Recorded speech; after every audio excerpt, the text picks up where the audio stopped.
Shri Sai Satcharitra. Om Kripa Sindhu Shri Sai Nathaya Namaha. By reading each chapter of Sai Satcharitra, let us enlighten the spirit of Bhakti Bhav Chaitanya inside us. Chapter 32. In Quest of Guru and God, Fasting Disapproved. In this chapter, Hemadpant describes two things: 1. How Baba met his Guru in the woods and through him God, and 2. How Baba made one Mrs. Gokhale, who had made up her mind to fast for 3 days, eat Puran Pulis. Preliminary. In the beginning, Hemadpant describes the samsara, visible world, by the allegory of Ashwatha, banyan, tree which has, in the phraseology of the Gita, roots above and branches below. Its branches are spread downwards and upwards, and are nourished by the gunas, qualities, and its sprouts are the objects of the senses. Its roots, leading to actions, are extended downwards to this world of men. Its form cannot be known in this world, nor its end, its beginning nor its support. Cutting this Ashwatha tree of strong roots with the sharp weapon of non-attachment, one should seek the path beyond, treading which there is no return.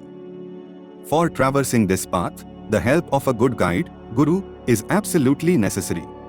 However learned a man may be, or however deep his study of Vedas and Vedangas, sacred literature, may be, he cannot go to his destination safely.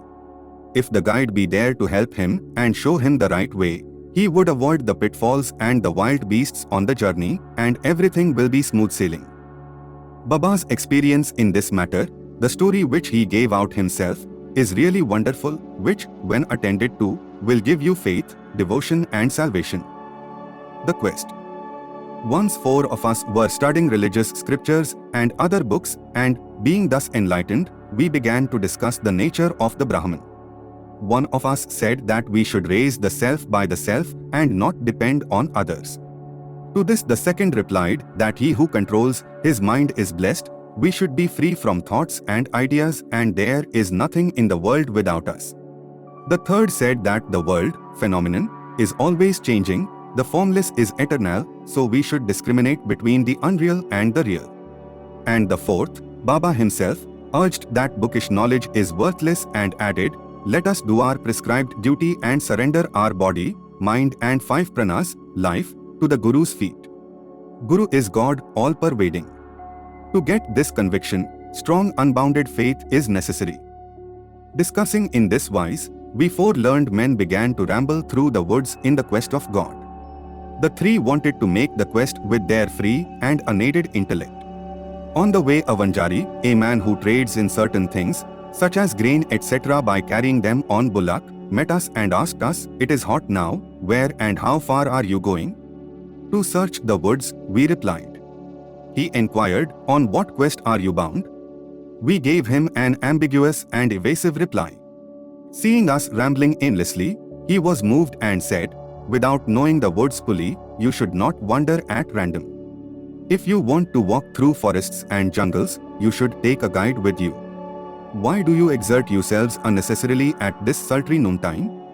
You may not give out to me your secret quest, still you can sit down, eat bread, drink water, take rest and then go. Be always patient at heart." Though he spoke so tenderly, we discarded his request and marched on. We thought that we were self-contained men and needed nobody's help. The woods were vast and trackless, the trees therein grew so close and tall that the sun's rays could not penetrate through them, so we lost our way and wandered here and there for a long time. Ultimately, through sheer good luck, we came back to the place from where we started. The Vanjari met us again and said, "Relying on your own cleverness you missed your way. A guide is always necessary to show us the right way in small or great matters, and no quest can be successfully carried out on an empty stomach. Unless God wills it, no one meets us on the way. Do not discard offers of food, served dish should not be thrust away. Offers of bread and food should be regarded as auspicious signs of success." Saying this, he again offered us food and asked us to be calm and patient. Again we did not like this good hospitality and discarded his offer and went away. Without doing any quest and without taking any food, the 3 began to move out. So obstinate were they. I was hungry and thirsty, and I was moved with the Vanjari's extraordinary love. We thought ourselves very learned but were quite strangers to pity and kindness.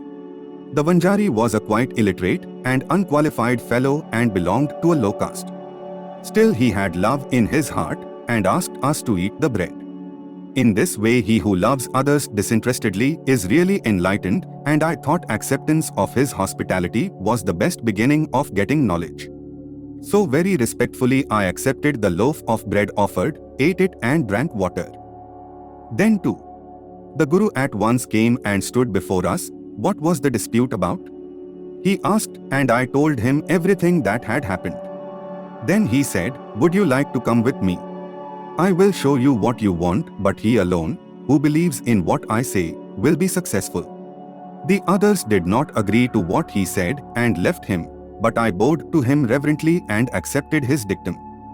Then he took me to a well, tied my feet with a rope and hung me, head downwards and feet up, from a tree near the well. I was suspended 3 feet above the water, which I could not reach with my hands, nor which could go into my mouth. Suspending me in this manner he went away, no one knew where. After 10 or 12 ghatkas, 4 or 5 hours, he returned and taking me out quickly asked me how I fared.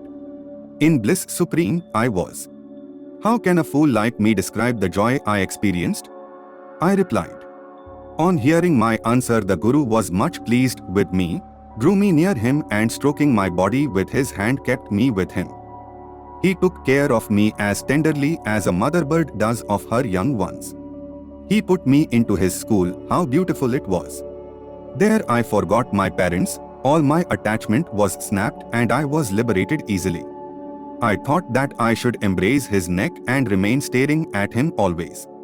If his image were not fixed in my pupils, I would like better to be blind. Such was the school. No one who entered it once could return empty-handed. My Guru became my all in all, my home and property, mother and father, everything. All my senses left their places and concentrated themselves in my eyes, and my sight was centered on him. Thus was my Guru the sole object of my meditation, and I was conscious of none else. While meditating on him, my mind and intellect were stunned, and I had thus to keep quiet and bow to him in silence. There are other schools where you see an altogether different spectacle. The disciples go there to seek knowledge and spend their money, time and labor, but ultimately they have to repent. The Guru there boasts of his secret knowledge and his straightforwardness. He makes a show of his sacredness and holiness, but he is not tender at heart. He speaks a lot and sings his own glory, but his own words do not touch the disciples' hearts and they are not convinced. So far as self-realization is concerned, he has none. How can such schools be of any use to the disciples, and how can they be benefited? The master, Guru, mentioned above was of different type. By his grace, realization flashed upon me of itself, without effort or study. I had not to seek anything, but everything became clear to me as broad daylight. The Guru alone knows how the topsy-turvy suspension, with head down and feet up, can give happiness. Among the 4, one was a karmatha, ritualistic, who only knew how to observe and abstain from certain rites. The second was a jnani, who was puffed up with pride of knowledge, and the third was a bhakta who surrendered himself completely to God, believing that he was the sole doer. When they were discussing and arguing, the question of God turned up, and they, depending on their unaided knowledge, went in search of him. Sai, who was discrimination and dispassion incarnate, was one of the 4. Being himself Brahman incarnate, some may ask, why did he mix with them and act foolishly? He did this for attaining the good of the public and setting them an example to follow. Though an incarnation himself, he respected a low Vanjari by eating his food with the firm belief that food is Brahman, and showed how those who rejected Vanjari's hospitable offer suffered and how it was impossible to get Janana without a Guru. The Shruti Taittiriya Upanishad exhorts us to honor and worship mother, father and preceptor, and to study, learn and teach the sacred scriptures. These are the means of purifying our minds, and unless this purification is effected, self-realization is not possible. Neither the senses, nor the mind and intellect reach the self. Modes of proof, such as perception and inference, will not help us in the matter. It is the grace of the Guru that counts. The objects of our life such as dharma, artha and kama are attainable with our effort, but the fourth object, moksha, liberation, can only be had with the help of the Guru. In the darbar of Shri Sai, many personalities appear and play their part. Astrologers come and give out their predecessors, princes, noblemen, ordinary and poor men, sannyasis, yogis, songsters and others come for darshan. Even a mahar comes and, making a johar, his salutation, says this Sai is the Mabap, true parents, who will do away with our rounds of births and deaths. So many others such as jugglers, gondhalis, the blind and the lame, nathpanthis, dancers and other players come and are given suitable reception. Biding his own time, the Vanjari also appeared and played the part assigned to him. Let us now revert to the other story. Fasting and Mrs. Gokhale. Baba never fasted himself, nor did he allow others to do so. The mind of the faster is never at ease, then how could he attain his paramartha, goal of life? God is not attained on an empty stomach. First the soul has to be appeased. If there is no moisture of food in the stomach and nutrition, with what eyes should we see God? With what tongue should we describe His greatness, and with what ears should we hear the same? In short, when all our organs get their proper nutrition and are sound, we can practice devotion and other sadhanas to attain God. Therefore, neither fasting nor overeating is good. Moderation in diet is really wholesome both to the body and mind. One Mrs. Gokhale came to Shirdi with an introductory letter from Mrs. Kashibai Kanitkar, a devotee of Baba, to Dada Kelkar. She came to Baba with a determination to sit at Baba's feet observing a 3 days fast. The day previous, Baba said to Dada Kelkar that he would not allow his children to starve during the Shinga, that is, holy holidays, and that if they had to starve, why was he there? Next day when the woman went with Dada Kelkar and sat at Baba's feet, Baba at once said to her, where is the necessity of fasting? Go to Dad Bhat's house, prepare the dish of Puran Polis, wheat rotis with gram flour and jaggery, feed his children and yourself too. Shinga holidays were on. Mrs. Kelkar was then in her menses and there was nobody to cook in Dad Bhat's house. So Baba's advice was very timely. Then Mrs. Gokhale had to go to Dad Bhat's house and prepare the dish as directed. She cooked that day, fed others and herself. What a good story and how beautiful its import. Baba's Sirkar. Baba gave a story of his boyhood as follows. When I was a youngster, I was in search of bread and went to Beedgam. There I got embroidery work. I worked hard, sparing no pains. The employer was very much pleased with me. 3 other boys worked before me. The first got rupees 50, the second rupees 100 and the third rupees 150. And I was given twice the whole of this amount, that is rupees 600. After seeing my cleverness, the employer loved me, praised me and honored me with a full dress, a turban for the head and a shell for the body, etc. I kept this dress intact without using it. I thought that what a man might give does not last long and it is always imperfect. But what my Sirkar, God, gives lasts to the end of time. No other gift from any man can be compared to his. My Sirkar says, take, take, but everybody comes to me and says, give, give. Nobody attends carefully to the meaning of what I say.